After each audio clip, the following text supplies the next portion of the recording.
More than anyone, Israel Asper leaned on his daughter Gail, president of the Asper Foundation, and its executive director Mo Levy, to move the museum project forward.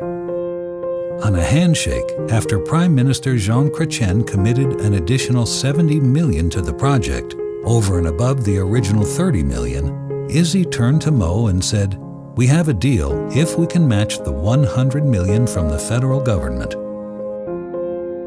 Unfortunately, this would be his last communication about the museum before he tragically passed away in October of 2003 on his way to announce the architectural competition in Vancouver, British Columbia. Thus, the dream had lost its dreamer.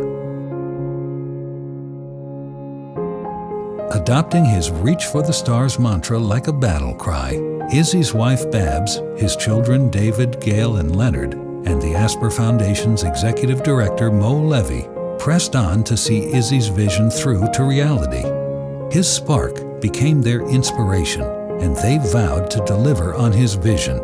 And so, after Mo's urging, just 2 weeks after Izzy's untimely passing, Babs and Gail Asper announced the architectural competition that would result in submissions from around the world. While thousands supported the vision, many felt the content and the project were controversial. Whenever criticism arose, Gail and Mo were there to defend, fueled by the endorsements of dozens of human rights organizations, thousands of donors, and the daily flow of encouraging email that urged them to continue the museum's development. And always, there was the threat of the government withdrawing its funding commitment and the pressing need to secure the much-needed operating funding. With Izzy's passing and the $70 million pledge from Jean Chrétien, who was no longer in office, hanging in the balance, Gail and Mo lobbied endlessly in Ottawa. But the government was not going to commit that much public funding without unprecedented support from the private sector, both in capital and operating costs.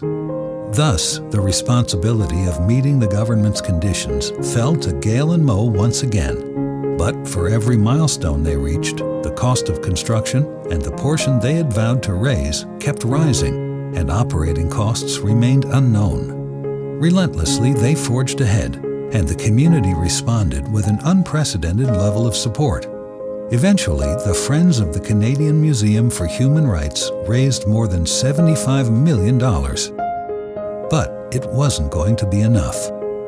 They needed a break, something or someone to end the limbo of that handshake and secure the long-term viability of the project.